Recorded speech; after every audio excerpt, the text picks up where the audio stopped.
We are back, race fans, to start 2026 here on Unverified after a couple of weeks off. It was a busy holiday season for all of us.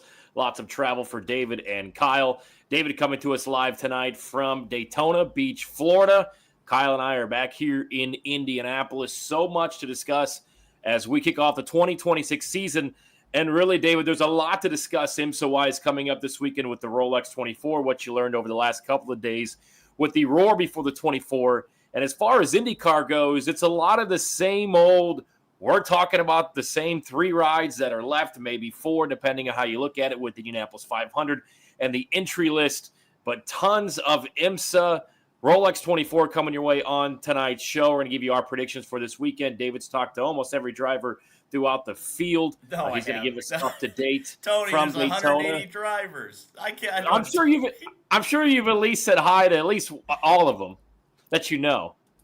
I've missed a couple. It really depends on how good the PR work is for some of these teams, because it's not existent for some of them. But yeah, I mean, everybody that I have seen, I've been able to say hi to. I can tell you this, Tony. I've got there's a lot of dude bro sources Mr. David has for tonight's show. It's interesting to get back on the ground, so I'm kind of looking forward to firing it off, Braves fans. You also have to stick tight because Kyle and David had a TMZ moment a few weeks ago. We have to discuss that as well. We can't forget about that. We're going to have to go into detail. Welcome back. Like and subscribe. Obviously, the chat is already hopping. We appreciate you being here. And we plan to be here every Tuesday from here on out as we get ready for the Rolex this weekend, the start of the IndyCar season down on the streets of St. Petersburg, Florida. Of course, as always, Dude Bro sources to come.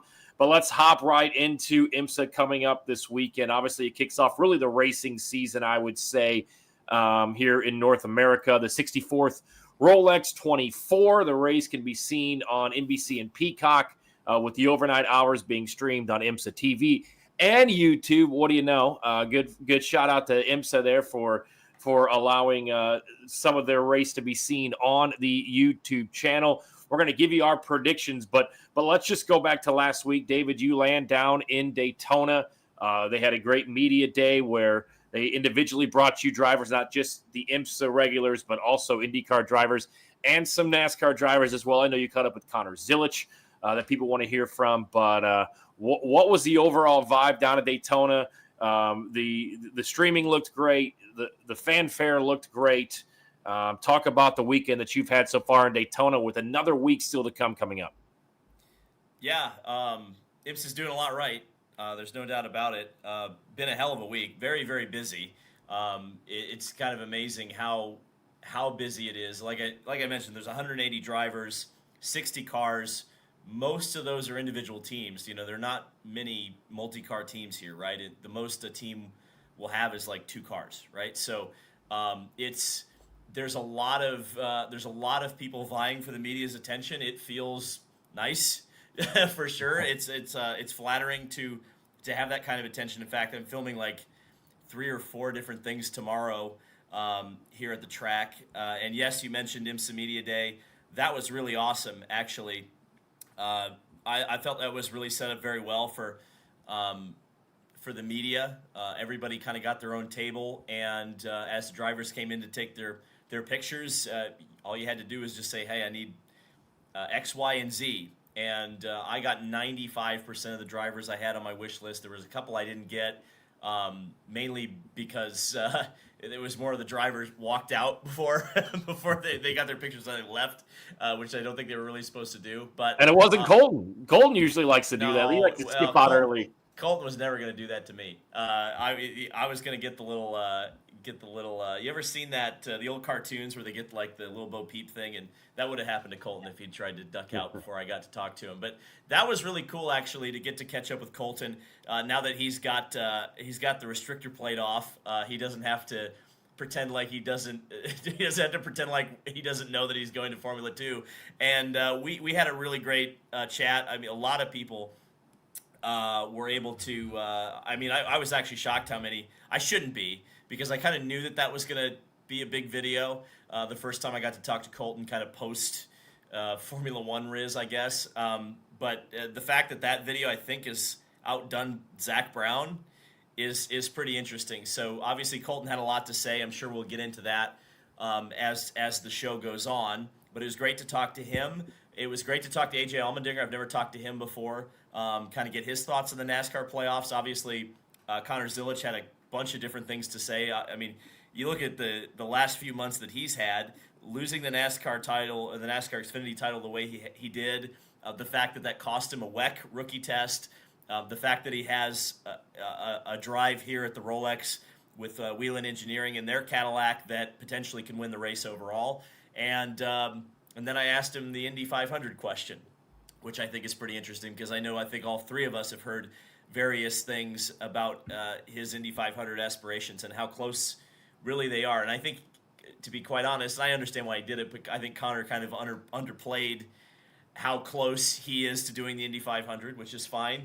And then I thought one of the highlights that, if you watched my video yesterday, is a young man by the name of Kaku Ota, who I had not spoken to yet. I had heard some things because I have some friends who cover races in Japan, like Jamie Klein, who writes for Sports Car 365, and you've heard a lot of things about Kaku, and obviously he competed in all the IMSA endurance races last year for Meyer Shank Racing.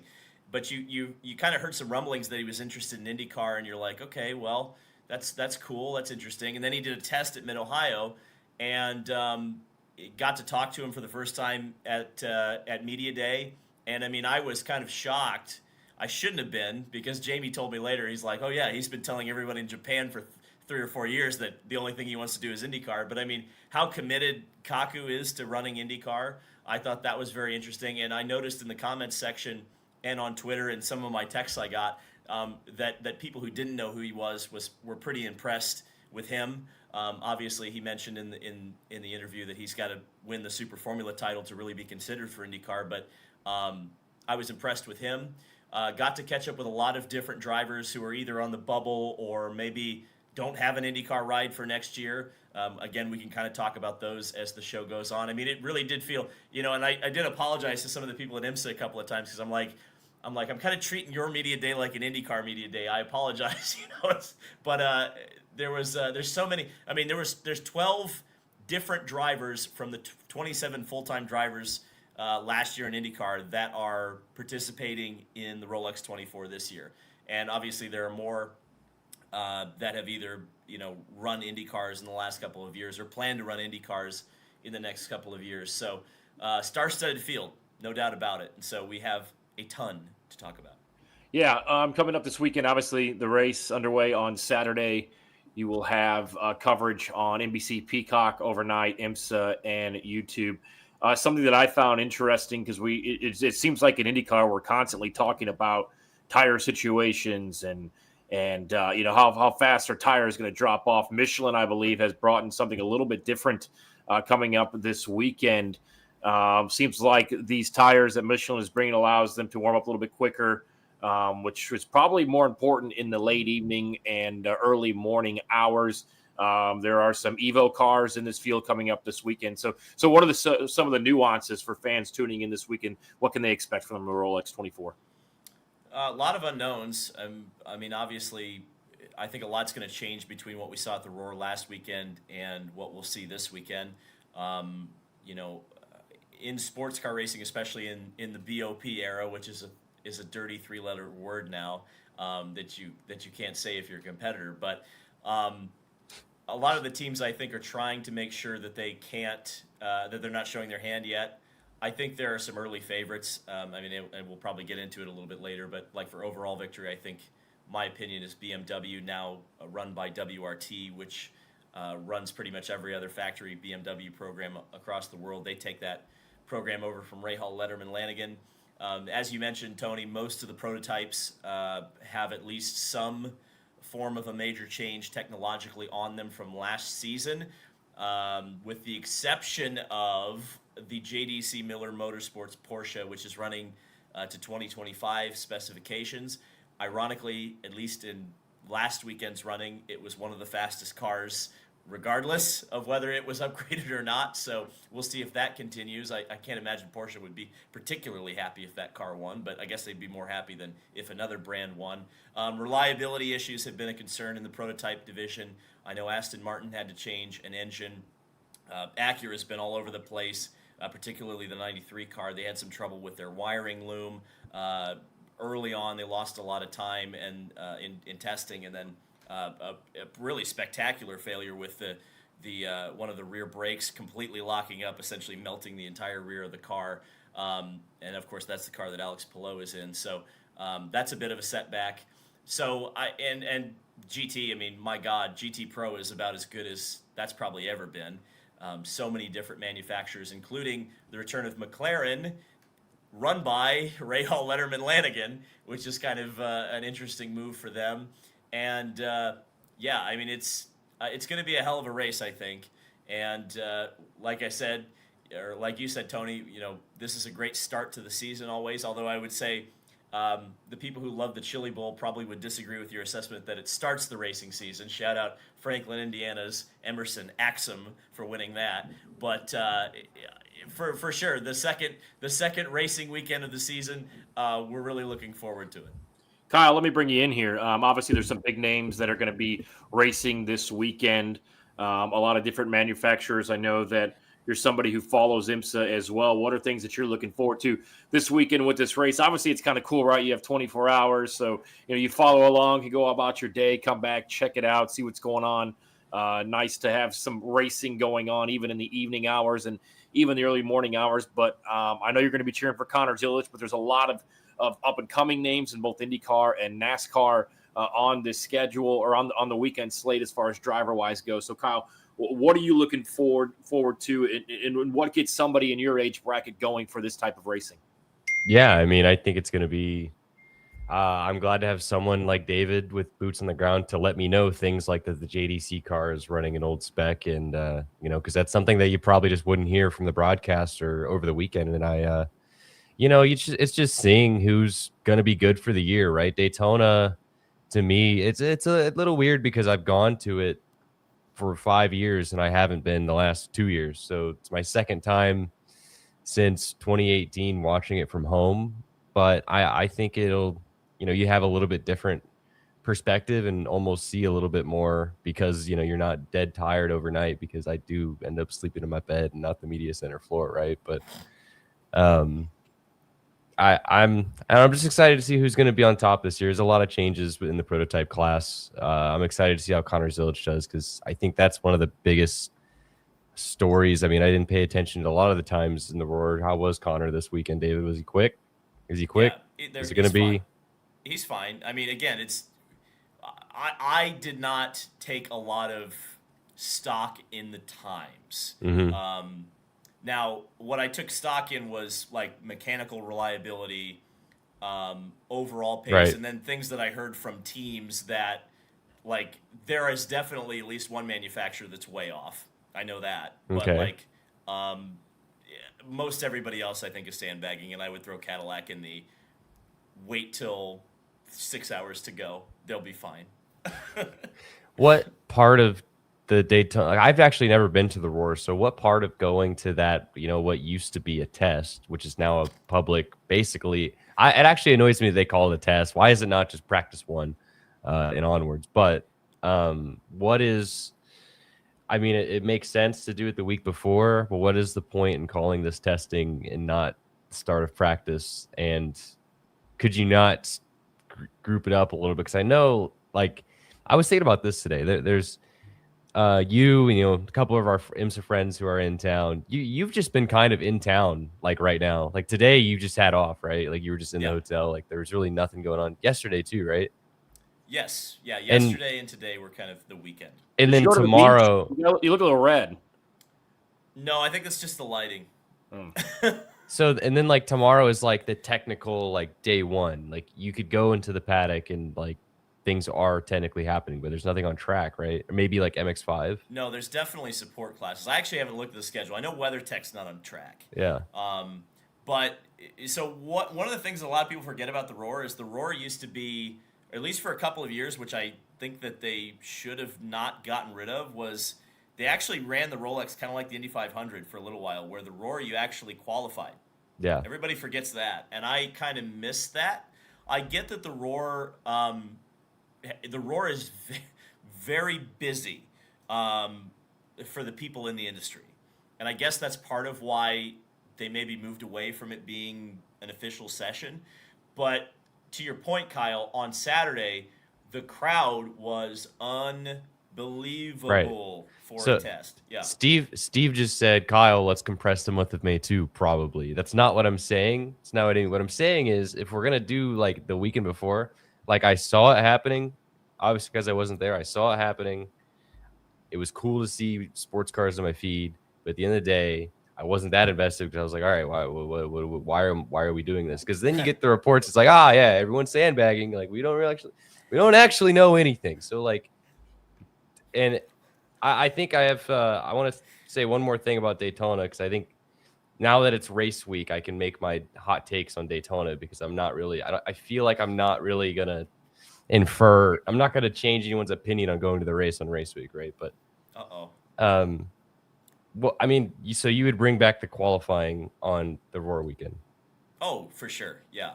I wouldn't do the qualifying race, though. They did a qualifying race a couple of times. Everybody forgets that, too. That was terrible, though. No, that was bad. But, like, actual proper qualifying, I felt like that kind of actually stopped some of the sandbagging, too.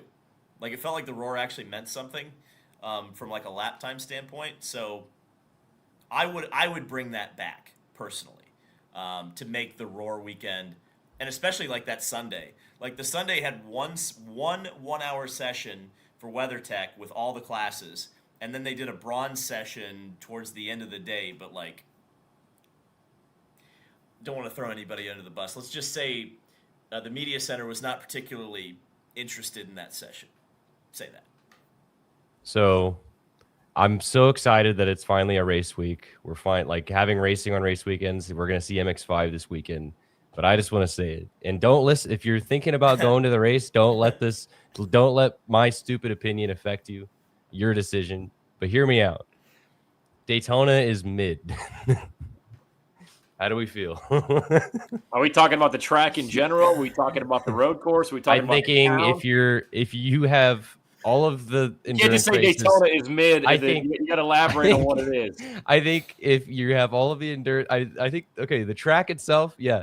But if you have all the endurance races on the calendar in the world to choose from, are you choosing Daytona?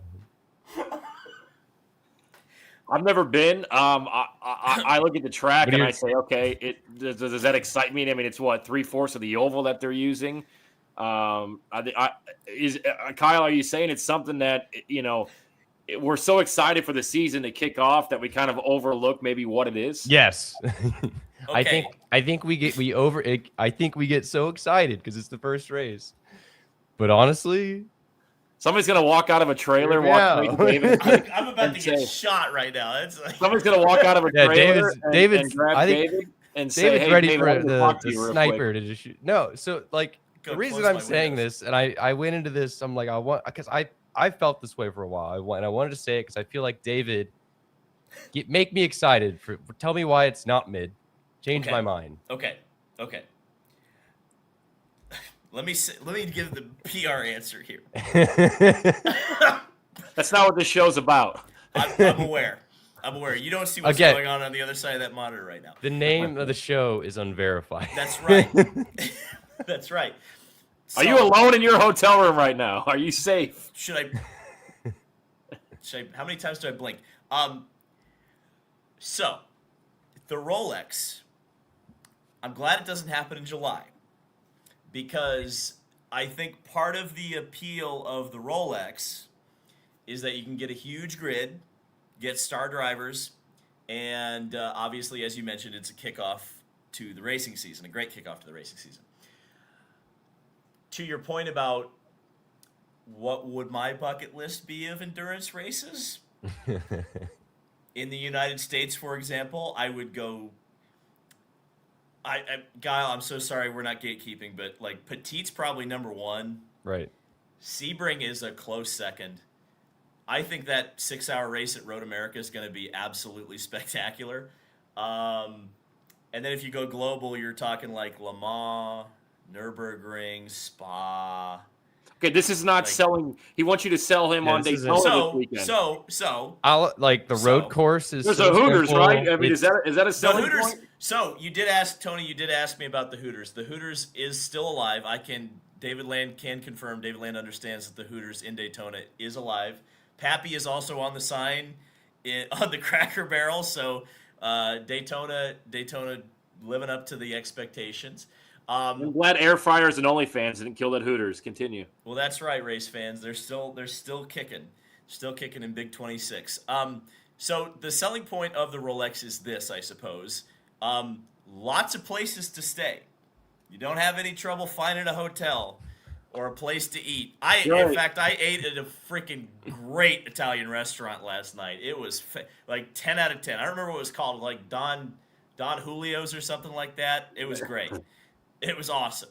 But yes, you got great restaurants and hotels around. You have a great grid, a big grid, because plenty of bench space to sleep on at 2 a.m. Well, that's getting less and less. I mean, the thing about the Rolex is now the crowds are like pretty freaking huge. In fact, if you watch the TV broadcast on Sunday or Saturday morning, it's going to be like you're going to see 40, 50,000 people in the grandstands for the start of the race, which is like fantastic. Great. So, to your point, Kyle, yes, the track could, it's not Sebring. It sure as hell ain't Road Atlanta, but it is, it's still a very prestigious race, and everybody's going to be trying very hard to win it, and the racing is going to be pretty good. So, there you go. You saying Don Julio is a good Italian joint? It kind of threw me through a loop there. No, I'm sorry, not Don Julio. Hold on, I'll look it up. What the hell was that place called? It was great. Like I can tell you that people. I can't say who it was, but people from Ferrari were in there, so that should tell you that it was good. What the heck is that called? All right, so we got it coming up this weekend. Obviously, David's had some great interviews with some drivers throughout the week, so be sure to check that out. Let's make Don Giovanni's. Okay, way different. Okay, that's we're not gatekeeping Don Giovanni's anymore. So I'm so sorry, racing industry. I've just let the secret out.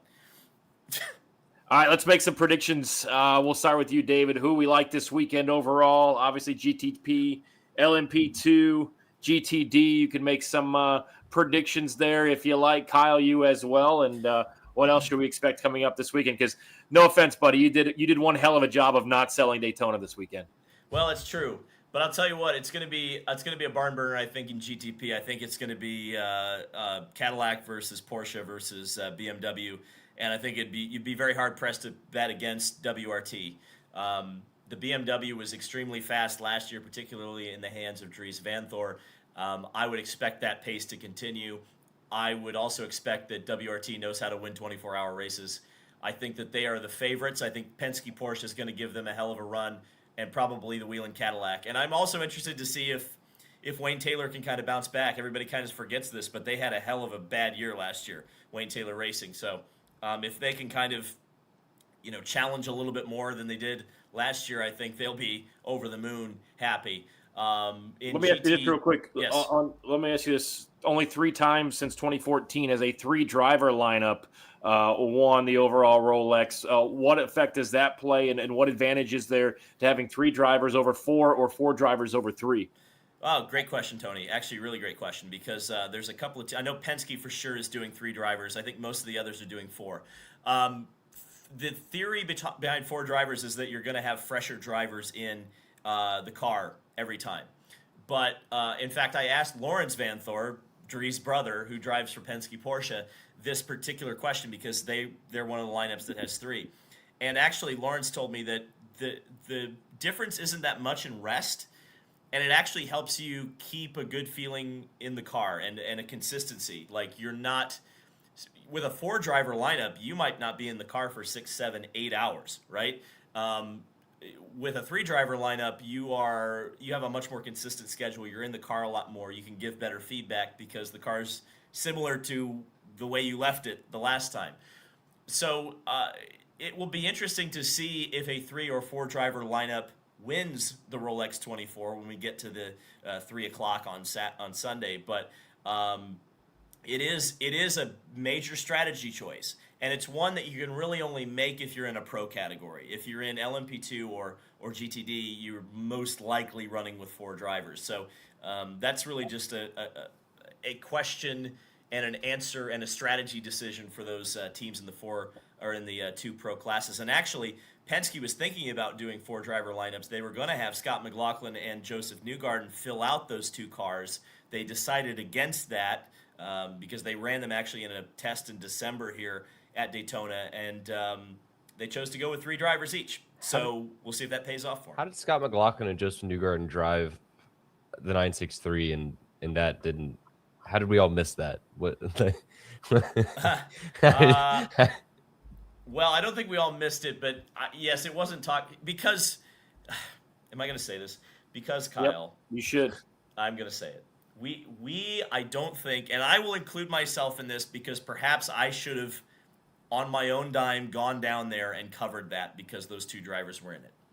We do a bad job. We collectively do a very bad job of telling people what is going on, especially in IndyCar. In fact, I was kind of surprised and have been kind of surprised at the amount of reaction I've seen, because I've been tagged in a whole bunch of different things on Instagram of like IndyCar-ish accounts, like taking clips and quotes from the last couple of videos I've put out and like are making Instagram posts about them. And I'm like, oh, literally no one has talked about IndyCar for like 3 months and had anything like intelligent to say. No one has talked to any of the drivers. No one has followed up on some of these major storylines like, oh. So I would say this, and I will think about this pretty seriously for the end of this year is, do I go to the December test in Daytona? Is that worthwhile for me to do? I'm beginning to lean towards yes, it is. Of course, the problem always is going to be funding that, right? Making sure that makes sense. But I would say someone has to do this. And you're right, Kyle. It's kind of silly that some people, including yourself, are just now finding out that Scott McLaughlin and Joseph Newgarden were close to a Rolex 24. I talked to Scott about that, 2 or 3 days ago. And in fact, the only reason he's driving for DXDT is that he called Jess Peters, who is Shane Van Gisbergen's wife, and she was working at GM and was like, "Hey, we got an open seat. You want it?" And so that's why Scott's here. So it's cool things. There's lots of cool stories out there. You just have to have people at the racetrack who are able to get them and get them out to an audience. Let me ask you this. A couple follow-ups to that question. If you have a 4-driver lineup, can you kind of make that by, let's say, midnight or 2 a.m. down to a 3-driver lineup and say, hey, man, maybe this guy's 2 seconds off compared to everybody else? Does that happen often? And then I know you talked to Scotty Mack about this. I've never driven a car. You have an SCCA license, but, like, how can you sleep? I was terrible at K1 speed last night. Like, how can you sleep? Right? I know it's 24 hours and the adrenaline will wear down, but I mean, these guys essentially could be going 24 hours without sleep, which is something I haven't done since college. Kyle Kirkwood doesn't. He told me he doesn't sleep. So there's definitely drivers who don't sleep. There are drivers who sleep like babies. Yes, to an extent, you can kind of. There is a minimum drive time. If you have a driver nominated for your car, you theoretically can knock it out as early as you want, and therefore never have to put them back in the car. But I'm not sure there's a rule that just says you can just yank a driver out mid-race. And that's, I think, part of the reason why you make a choice. If you think you're only going to want to have 3 drivers in the car, to just enter 3 drivers in the car rather than have to worry about minimum drive times and stuff like that for a 4th driver. All right, I'm going to go with I'm going to go with the Wayne Taylor entry, the number 10, with my boy Felipe Albuquerque, New Mexico. I like what Will Stevens brings. He's got some experience. He's finished up front in Le Mans. He's finished up front. I think he has a second in the 24 Hours of Daytona. So I'm going to ride his research. I'm going to ride that 10 car until it makes me look good one of these days, and it's got to come soon, right, Kyle? Yeah, it's going to happen eventually. Well, that Wayne Taylor team, man, they're just struggling. And also they're can I just say I'm complaining too much, but their delivery this year. That's all I'm gonna say. So, my My brain says the 24 car is going to win this race, so that's my official pick. My heart is going to say the 31, though. I want to see Connor Zilic win it, and they're going to be strong.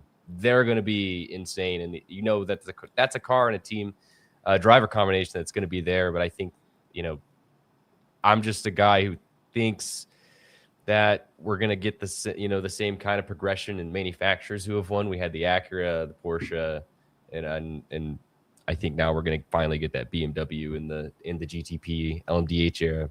Also, to close out on us doing a good job of getting to places and spreading news. A good way that we can make that happen is if you all just say, "Whoa, oh wow, you guys tomorrow night, just go check that out and support David, and then we can."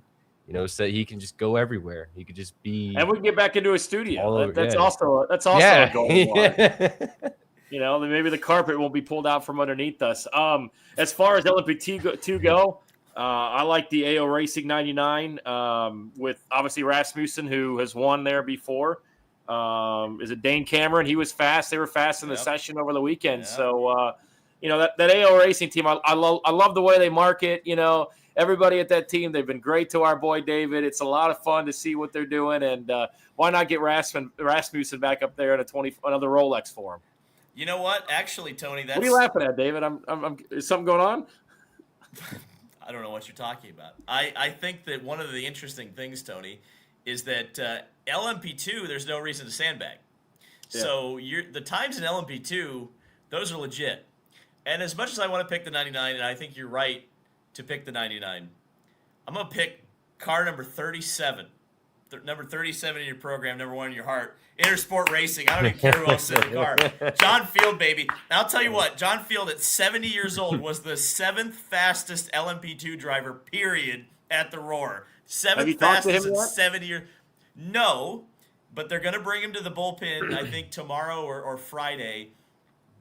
I told everybody I'm not leaving Daytona without a John Field interview. I did stand next to him in the pit lane for the first session. I almost introduced myself, but I said, you know what? I'm going to have my chance at John Field. I'm going to let him enjoy this. But my God, he's fast. Dude is 70 years old. I made a joke. I won't make that joke. Actually, no, I won't. Never mind. Never mind, race fans. We're going to wave that off. But I'll tell you what. I won't say what GTP cars he'll be ahead on the first lap. But if you remember back in the day when John Field would make those starts that he made in ALMS, I think John Field in the Intersport Racing Orica on lap 1 of the Rolex is going to be ahead of at least 2 GTPs. GTD, is it going to be Scotty McLaughlin? We're going to see Scotty Mack get his Rolex this weekend with Mason Filippi in there as well in the 36 DX DT. I do like Scotty, and I like Mason quite a bit. In fact, he's my workout buddy. But man, it's tough. The Mustangs were the fastest, the Mustangs and the Mercedes. So in GTD, we'll see again. Most likely they're going to get BOP'd. And what that means is balance of performance. They add weight or take power away from cars as they see fit.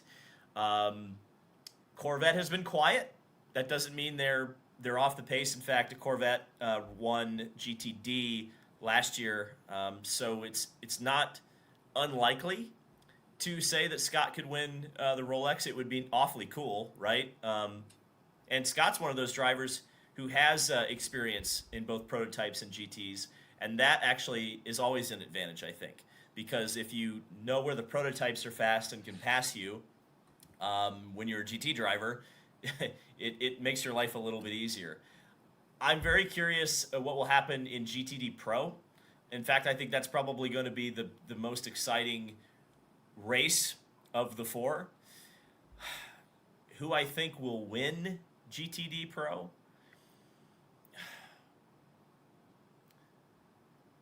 You know what? Wow. I think it's again. I'm gonna be showing a bit of a European bias here because as much as I would like to pick Risi Competizione as an ALMS fanboy, I think you're gonna be hard pressed not to look at the Mentai Porsche number 911. They are extremely strong European team, essentially a factory Porsche team. Although you're technically not allowed to be a factory team in IMSA in GT, they are dominant virtually every year at the Nürburgring 24 hours. They know how to win 24-hour races. They have a strong driver lineup of factory Porsche drivers. So the Grello car, which means green and yellow for everybody who might have a dumb blonde moment and not know that the entire time they're at the Nürburgring. Number 911, Porsche, I think, is going to win GTD Pro. Kyle, round out your winners coming up this weekend. LMP2 is going to be ridiculous, but I think it's the 2 car. I mean, that field is so stacked. There's just anyone can win it. In GTD Pro, I agree. The Grello 911 Manti Porsche is fantastic. David, I actually have a question of on the GT field. How do the Mustangs look this year? Because I feel like every time the returning winner comes in GT, they just get screwed on BOP. So are they out of it, or did we do okay? No, they didn't. Because no. In fact, if the idea was to sandbag, maybe you shouldn't have had the 16 GTD car be the overall fastest GT car on the grounds. That wasn't exactly the smartest thing to do. So, no, I think they're going to get shellacked, quite honestly. And they actually have an Evo kit. So, actually, the Mustangs are different this year than they were last year. So, that's one team I don't want to get in a fist fight with, though, in the pits. So, no, you know what's well, it'd be very tough to end up in a fist fight there. That's for sure. They're very nice over at Ford. But yeah, no. In fact, I mentioned the 16 car, the Riley Motorsports machine. I'm actually filming a feature tomorrow with them. If you guys didn't notice that car, it actually has an amazing throwback livery to a Parnelli Jones Bud Moore Trans Am Mustang, which is actually that original car is going to be on the grounds this weekend, and they're doing a bit of a shoot tomorrow. That I'm going to be a part of. So I'm really looking forward to that. Obviously, as you guys know, I love the history elements. So you know what, Kyle? Damn it. The 16 Mustang is going to win GTD. They're going to, against all odds, because they're going to get absolutely demolished by BOP this week. See, but this was also kind of my point, is you were doing it wrong, because then when you bring up when old cars and they're filming features and doing this and that then you get me excited for the Rolex, David. Right. Like you did it in the wrong way. That's my You job. did it in the wrong way when I put you on the spot. But damn it, like, did I tell you Zach Brown's going to be driving a Jag? Oh, I don't. And the 333 SP is going to be here. V12. The Mazda 767B is going to be here. Mazda's bringing both. There's a Greg Biffle scheme, correct? Not in the Rolex. That's in Michelin Pilot Challenge. Pilot. Okay. But they are selling shirts. Yeah. So if incredible.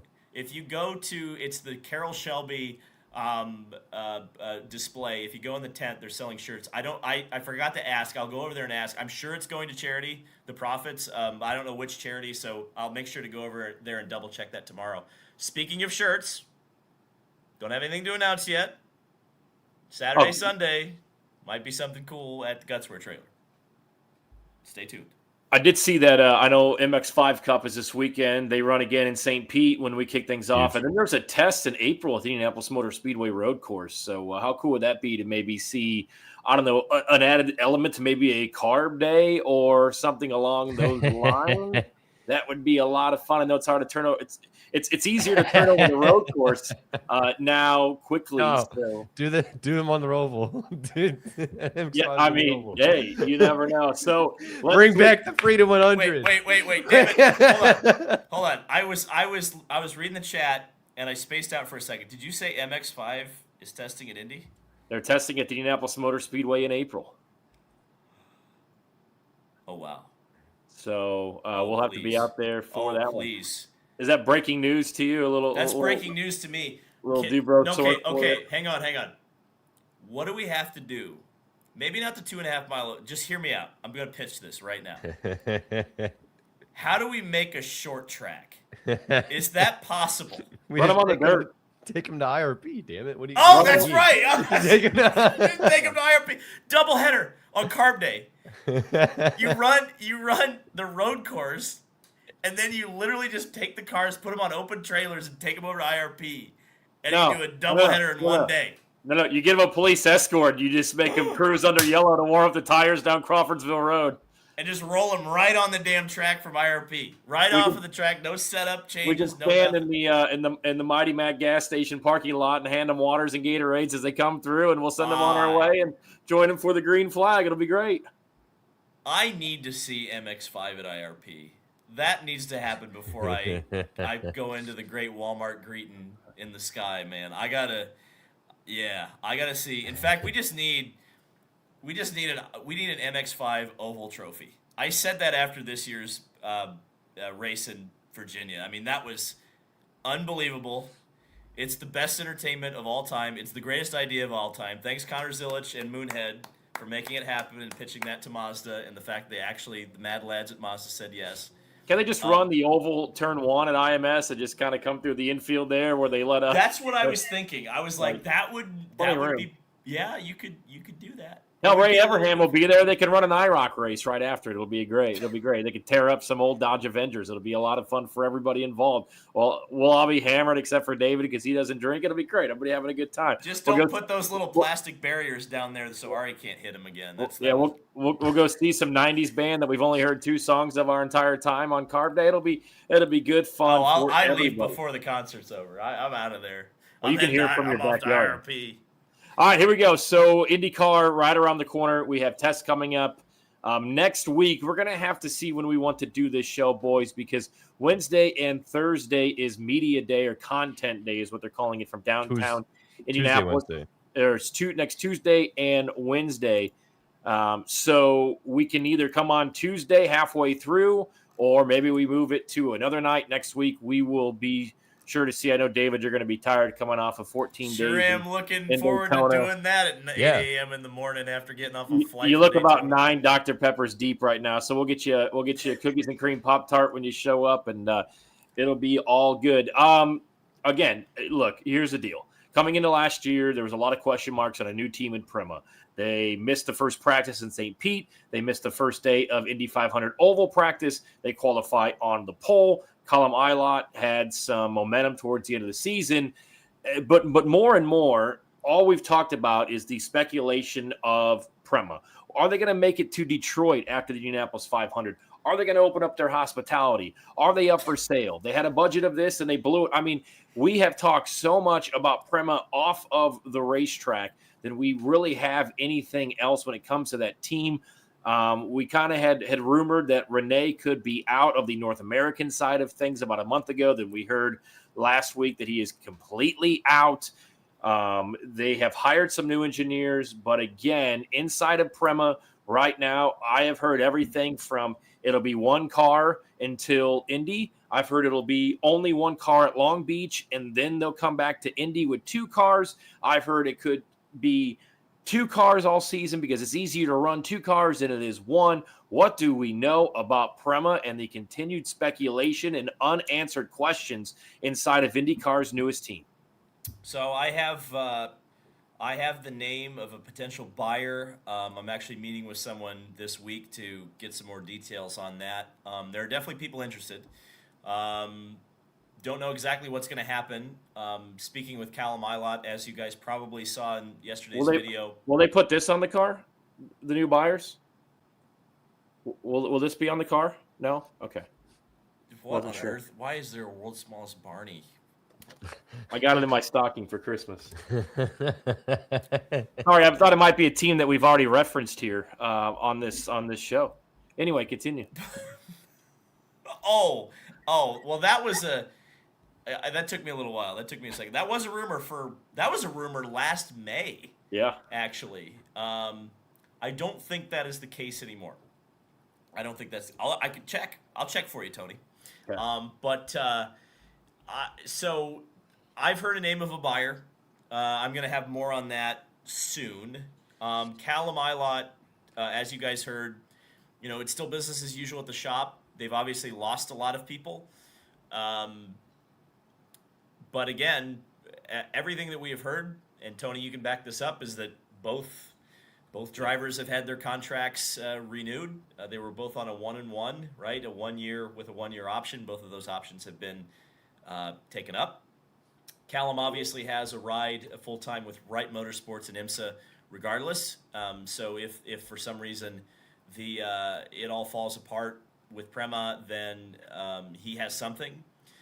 The interesting part about all of this is, you mentioned that there might be 1 or more engines, or if Prema doesn't show up or only 1 car shows up at many of the races at the beginning of the season, all of a sudden there are Chevy engine leases and a Chevy engineer that are open.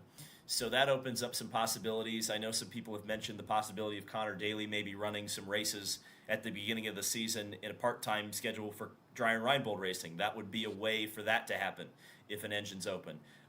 Jacob Abel made no bones about it on record that their team plans on fielding an Indy 500 entry if they can get an engine. By my count, especially since Colton Herta all but confirmed, without confirming that he's the front runner for the 98. By my count, if things were exactly as they were last year, you might have one Honda engine right now available, and one would think that Catherine Legg is probably the front runner for that if that is used. So if Prema does reduce one or two cars, you would have potentially one or two Chevy engines available, which would make things very interesting, because I think most people the conventional wisdom is if you're a borderline team, or if you're a team that or a one-off team, or a team that's kind of worried about whether you're going to get in the show or not, you probably want to have a bow tie on your car. And as I understand it right now, there aren't really opportunities to get a Chevy engine if you aren't one of the full-time teams, plus Dry and Reinbold, right? So very interesting stuff happening right now with Prema, and kind of all of the implications around Prema. And I've heard some rumors too. I mean, you always hear the rumors about Schwartzman and whether or not he will be back. It seems to swing wildly one way or the other. Again, as far as I am aware, they picked up his option on the contract. Now, are there outs? I'm sure there are. What are those outs? Well, as we found out with Devlin DeFrancesco, even when we think we know what the outs on the contract are, we don't actually know. As far as, and I think I talked about this a few months ago, it's like when you're playing Super Mario Brothers, and if one thing happens, you go down one tube, 3 or 4 other things are going to happen, or you go down the third tube and 5 or 6 other things are going to happen. The latest that I've heard out of Prema is they have hired engineers. They haven't lost as many employees as what people may think. Some people have gone back overseas where they were from. The latest that I have heard on Robert Schwartzman is the fact that he was very much tied to that family. They were, quote unquote, a second son to him. I've heard that on multiple different sources. I've heard that heading into the 2025 season, going into the month of May. As of right now, based on what I have heard, everything that I've heard tells me right now, if you said, Tony, will we see Robert Schwartzman on the entry list at the Indianapolis 500? Right now, I'm leaning towards no. That's not a 100% no, but I am leaning towards no as of right now, and the things that I'm kind of hearing behind the scenes. I've had people tell me it's just as efficient, or just as easy to run 2 cars than it is 1. I've heard that maybe it just ends up being Long Beach. I think Kalamila is safe in that Prema car in the 90. Now, whether that's for just the 500, the remaining of the season, all season long, we shall see. There are a few names that I think have been rumored to maybe land at Prema as well. Obviously, you really put yourself in the catbird seat if you have some money. Again, but if these things don't come to fruition, like you said, David, and there's an extra Chevy engine, or there's 3 extra chassis that Prema has that they could lease out, or maybe somebody, I don't know, like a Foyt or a Junco says, yeah, that would work. Let's put that Chevy engine in there, then maybe that's an option. But again, if one thing happens, then 3 other things will happen. But if this doesn't happen, then 5 other things could happen. And that's kind of where we stand. And it just continues to be a guessing game inside of Prema, which I think in the overall landscape of IndyCar and the way you look at it, it's not a good look if a team comes in, regardless of maybe they thought, hey, we're going to hire these people and we're going to come over and we're going to compete at IndyCar and we're going to make it happen, regardless of maybe arrogance, for a lack of a better term, that some people inside of those walls showed. And there's a lot of great people over there with a lot of great experience. I wrote about it last week. Obviously, Pierce comes over from Ray Hall. He's won the 500. But there's a lot of different aspects that go into just figuring out one driver that's going to be in that car. So that leads us to the 19 entry of Dale Coyne, which, it was Grosjean. It barely got any, play after that. But now it's Grosjean. Yeah, I mean, It's Grosjean. we have a lot of great friends at IndyCar.com, but that was tough when that got leaked over the weekend. But it wasn't anything I don't think we already didn't know. No, it's Grosjean. Why? This makes me so. I'm gonna crash out. Why? Because we left Nashville. Everybody was the first week of September. We all knew it was Grosjean then. We all knew it was Why didn't we just announce it? I think I want to credit this to absolute genius by Dale Coyne, because we've had nothing to talk. Think about this. Think about how freaking genius this guy is. We've had nothing to talk about in IndyCar for 6 months. And because this guy keeps saying, oh, we're going to get it by Thanksgiving, Halloween, Christmas, and it hasn't happened, who have we continued to talk about?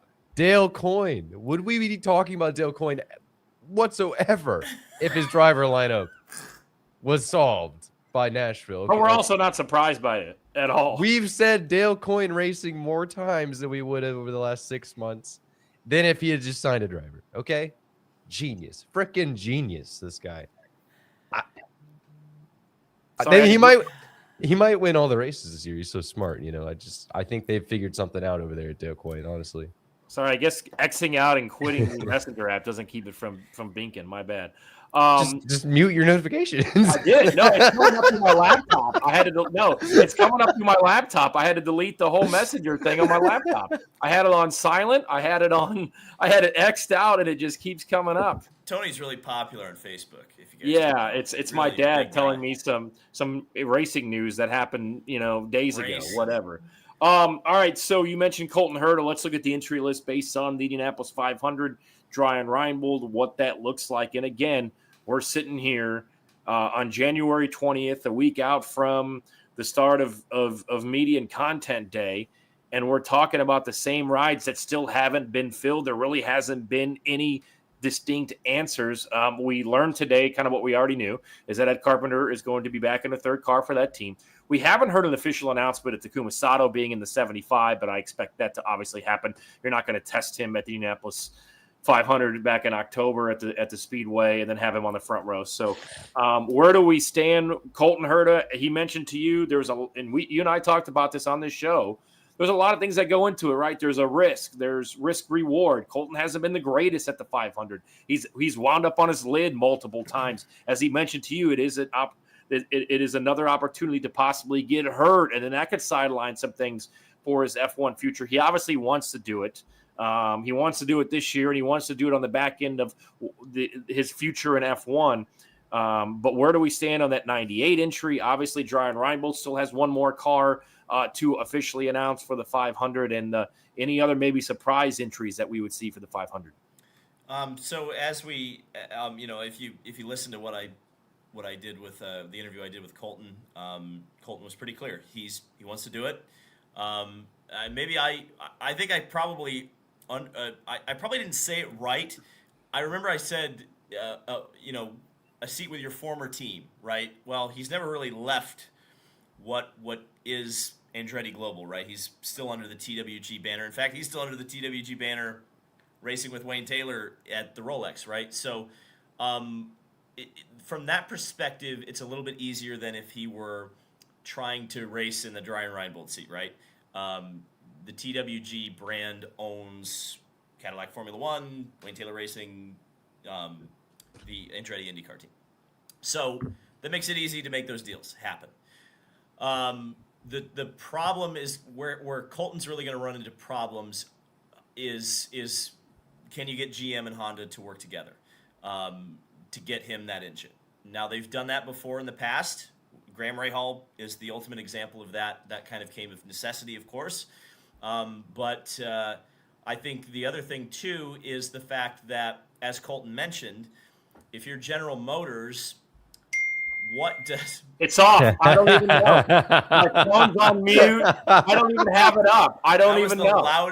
I know. I don't even know why it's still on. I've exited out. I don't know. I'm a boomer on this category, I guess. My goodness. Unbelievable. How dare you, in the middle of my rant about the Indy 500. Where was I? Oh, so we got to get the manufacturers to play nice with each other. That's number one. But number two, the management of Cadillac F1 is going to have to sign off on this, right? Like, does it benefit them at all? And it does. Now, here's the thing. Let me give the honey before I give the bees, okay? I think that Colton Herta doing the Indy 500 would be a huge story. It would garner a lot of interest in the United States, which, of course, Cadillac sells a lot of cars in the United States, right? It's in Cadillac's best interest to have the spotlight on their American driver, who most likely they plan to have in that seat or one of those seats in 2027, right? And Formula 2, unless you're number one gonna pay for Apple TV, and number two gonna watch Formula 2 on Apple TV, you're probably not gonna see a lot of Colton Herta next year if you're the average American sports fan. The way to get Colton Herta in front of the average American sports fan and remind everybody what he's supposed to be doing, well, what he's doing this year and what he's going to be doing next year, is to put him in the biggest race in the world and put him in a halfway decent seat. And they have the opportunity to do that. So I think the actual obstacle is less, logistically working out, hey, GM, is it okay if your driver drives a Honda? Hey, Honda, is it okay if your driver drives a GM product, right? It's more of, does the risk equal the reward, which is you make Colton a much more marketable driver, you give him a big stage and a big platform here in the United States, and give him and keep him happy, quite honestly, because Colton again was pretty adamant. Hey, look, I'm not done with IndyCar, but this is my last opportunity to do IndyCar for a little while, and I want to do it. And so I think again, yes, Colton's had some huge crashes. Which IndyCar driver hasn't had huge crashes who hasn't had a 10-year career? My God, Colton's almost had a 10-year career, right? So, yeah. But I mean, look, I like Colton Herta, I do. But if you're telling me right now, is he in the top 12 of a chance to win this year's 500 in the 98 car, which is the fourth Andretti car Andretti has not ran well at the Indianapolis 500. They haven't qualified well. Outside of Marcus's second place and Kirkwood's sixth, which in the box score they got issued to the back. I mean, if you're looking at this this could just be an added distraction as a takeaway from the goal of getting him to Formula One. Do we do it? And I think from a business standpoint, and I know it's a GM and a Honda playing nice, and we saw that in the very rare circumstance that Steph Wilson and Graham Rahal filled in for him. I think that was more so the fact that Graham had just got bumped. They were kind of the same height. Graham has had some experience in a dry and Rhine Bowl car. Do I think it's going to happen? Yes, probably. But I think those are the holdups, right? It's like when you look at this from a risk-reward ratio, is it something that we want to do? With that being said, is there an opportunity for somebody else to possibly be in that 98 car if Colton doesn't get the okay to come and do the month of May? The only one that, and I've thought about this a couple of times, the only one that makes any kind of sense from any of the names that have been mentioned as having a possibility of running in the 500 is Catherine Legg. But I just don't see, from a marketing perspective, I see how that makes sense. Mm-hmm. But outside of that, no, it doesn't make sense. And you mentioned it, Tony, right? Like, the problem with the 98 car and really across the board at Andretti has been competitiveness, right, at the super speedways. Will Power actually talked about this in the press conference here at the Rolex, which is that Will thinks he's going to bring a lot of oval expertise to this team that it hasn't had in a while because Penske has been so strong on the oval. So I think we're forgetting that Will Power, yes, Will Power's kind of looked bad on ovals, or at least the super speedways, not so much the short ovals, but the super speedways with Penske in recent years, but he has a lot of experience and can probably tell you what's wrong because he's felt what's right recently, right? And I would say the other thing about the 98 car is that Colton is, by all intents and purposes, a fresh IndyCar driver, as fresh as any of the other ones. Sure, is he not going to run Phoenix? Okay. But I think most people would be hard-pressed to say that Colton's going to miss a step that he would have missed otherwise if he misses St. Pete or Long Beach or Barber. Those don't translate to the Indy 500. And he's going to be driving a car anyway. He's going to be in race shape. Remember, the driver who was in the 98, let's be honest, wasn't driving race cars, especially Indy cars or open wheel cars. He was in ARCA shape. Well, exactly right. So, and Colton's been testing a hell of a lot more than any other IndyCar driver this entire offseason in open wheel cars, that are similar pace, similar physicality to an IndyCar.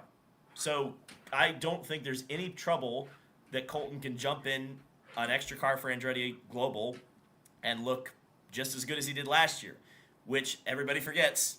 He was a fast 12 car, probably would have been in the first 2 or 3 rows of the grid had he not had an absolute humongous accident in turn 1 on the first day of qualifying. So I think that this would be a much more competitive effort than anything with Marco Andretti in the last couple of years. I guess Ryan Reinbold would be next, and maybe does Connor Daly end up landing there? But let me ask you this: for the first time in a couple of years now, we will have an oval before the Indianapolis 500 and a test at said oval. I know Mick and some other drivers are testing there next week, and then a full field test comes up in the next couple of weeks. Could we see any extra entries for that Phoenix race? I know it's a little bit shorter, and obviously pit boxes, and we're all going to be cramped in there with trucks and ARCA and the O'Reilly Series and Cup. But is that something that maybe, like you mentioned earlier, a Ryan Reinbold says, yeah, we have Connor, and we're also going to pack up and go to Phoenix and run that race heading into the month of May as kind of a precursor? Obviously, Ryan Reinbold has a couple employees that are dedicated 24/7, 365 to the Indianapolis 500, and they are one of the better teams when it comes to pit stops and that type of thing. But it's always a good feeling to have an oval already under your belt as you enter the month of May. Comes down to 2 things, Tony: engine availability and money. And so start with Prema. Right, 100%. I think most of us are on the understanding that Connor has, about 6 races of budget, and that sponsor would prefer that when that budget is used, it's either the Indy 500 or a race on the West Coast. Yep. That would seem to line up exactly with Phoenix. So if there's an engine available, I don't think if you're Ryan Reinbold and there are 2 Prema cars on the grid, no matter how much confidence you have in Connor Daly and how much confidence I would have in Connor Daly on a short oval, I don't think you want to bring him there as 28 and just have the off chance that you get bumped.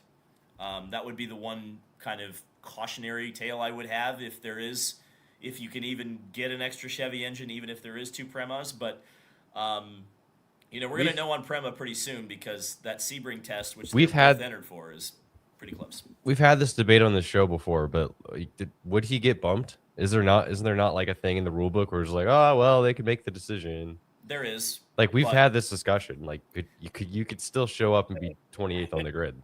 And I've always been told that Prema has been told in their first 2 years of the sport, outside of not having a charter, that they would be in every race as long as they qualified into the Indianapolis 500. And I'm sorry, I've said this before, and I know people disagree when it comes to 34 cars on the entry list, but is this sport healthy enough to send an entry home from Phoenix that maybe has an AM PM type of sponsor?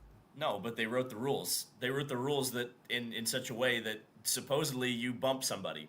And until they amend those rules or change them or use what's currently in the rule book, although the rule book contradicts itself a million different times, I wouldn't be shocked. Like, if they're ever faced with that decision where there are 28 cars that show up to an oval, where you would have the pit box space to house them all, I wouldn't be surprised if they changed their minds on that. But I would be surprised if we're put in that situation.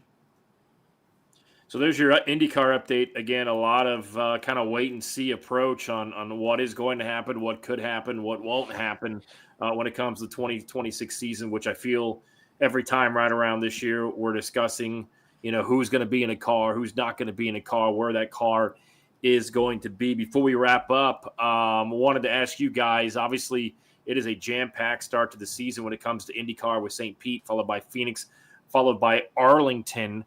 What races in that first 3 are you guys looking forward to the most? Obviously 2 being new or relatively new to the schedule. And David, we'll start with you on your expectations for Arlington. Expectations for Arlington. I hope it lives up to expectations. That's my expectation. We're going to see Michael Irvin down there with belt to ass on smacking a Firestone tire with it, or what? Well, we'll see. We'll see if he can show his face around anything having the word Indy in it anytime soon. Sorry, Michael. Hooges or something like that, right?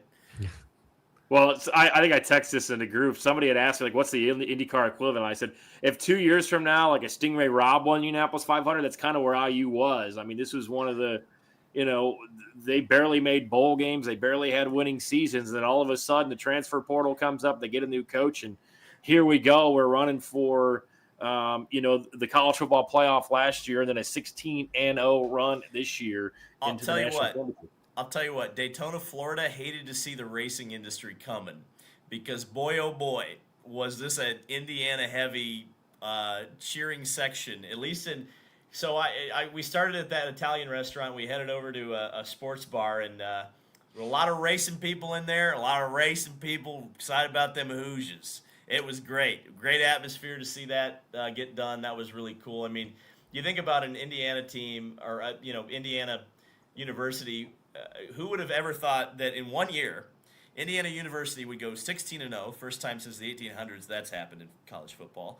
They would win the Big Ten championship game, they would win the Rose Bowl, and they would win the national championship.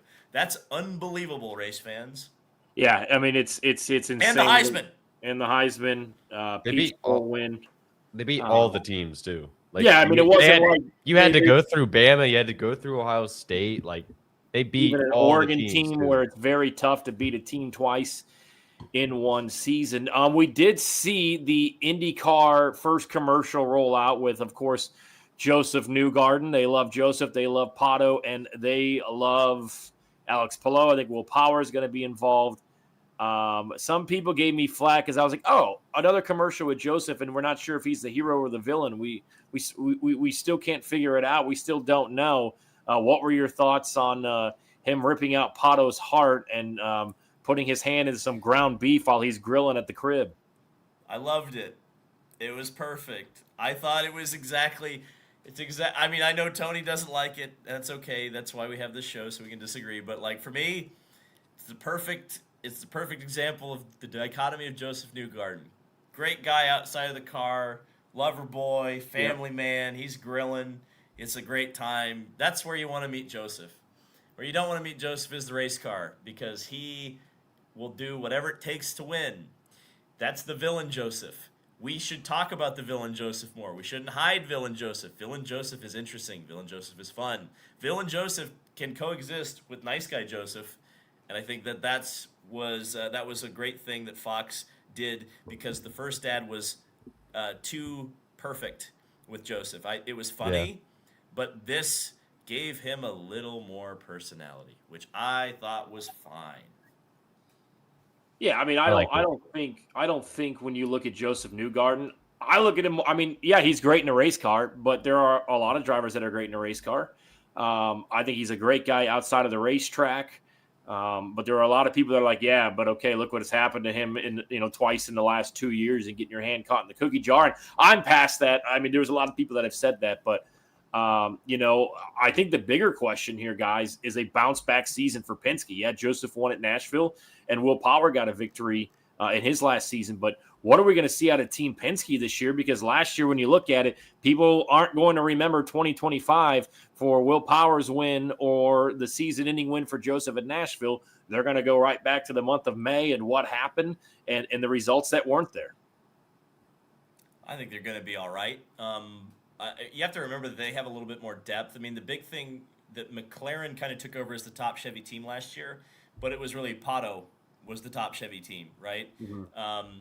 And so we assume that Joseph's can carry the momentum from Nashville. In fact, one of the things that Scott McLaughlin and I talked about last week was the fact that he's excited for St. Pete because that's one of his best racetracks. And so I think the Team Penske will be just fine this year. I don't think it's going to be a total return to form of last year where they're just off the whole time. I don't think we're going to see 7 or 8 Honda wins in a row like we saw last year. I still think Alex Palou is just going to be as strong. He just might not win as much early in the season as he did last year. I think it's a revenge tour of two of the greatest drivers that we've seen, two of the veteran drivers Scott Dixon and Will Power revenge tour. I think Scott Dixon is going to have a great season, and I think Will Power is going to be an absolute tear. I honestly think that he is one of, if not the favorite, to start on pole at St. Pete and possibly win that race. Will Power said within the next 3 seasons that Andretti will be a championship contending team. We very strong about shall see. All right, I'm going to make an executive decision here, boys. Unverified, let's return next Thursday. Next Tuesday, David gets in early, or we'll have a late night coming in from Daytona. We've got content days, obviously the DL 500 Club, which will happen tomorrow night and next Wednesday night. So I'm going to make the executive decision to move this bad boy for one time only to next Thursday, and we'll be able to recap what we learned at content day. We'll obviously probably have some more actual news to discuss, and that'll give we can talk about the Rolex. We'll talk about the Rolex. It'll give David a chance to get to Meyer to get his bread, milk, and Dr. Pepper. I do need to do that. Oh, boy. And we'll be all good. So if you're down for that, we appreciate it. Subscribe. Don't forget to follow all of us on our social media channels at Racing Nation TV for Kyle. David Land across Twitter, Instagram, and Facebook, which I did notice you did post to Facebook the other day, buddy. Get those boomers going. They'll watch your stuff. Trust me. But next Tuesday will be content day at the Indianapolis Motor Speedway. Well, actually at downtown, but it'll be with IndyCar, and we will have so much to discuss. David, enjoy your last couple of days here. I guess you're there for another 6. Yeah, down in it's Daytona. a long time. Yep. And Kyle, we will talk to you soon. Thanks for putting this together. Don't forget to subscribe, and we'll be back next Thursday on Unverified.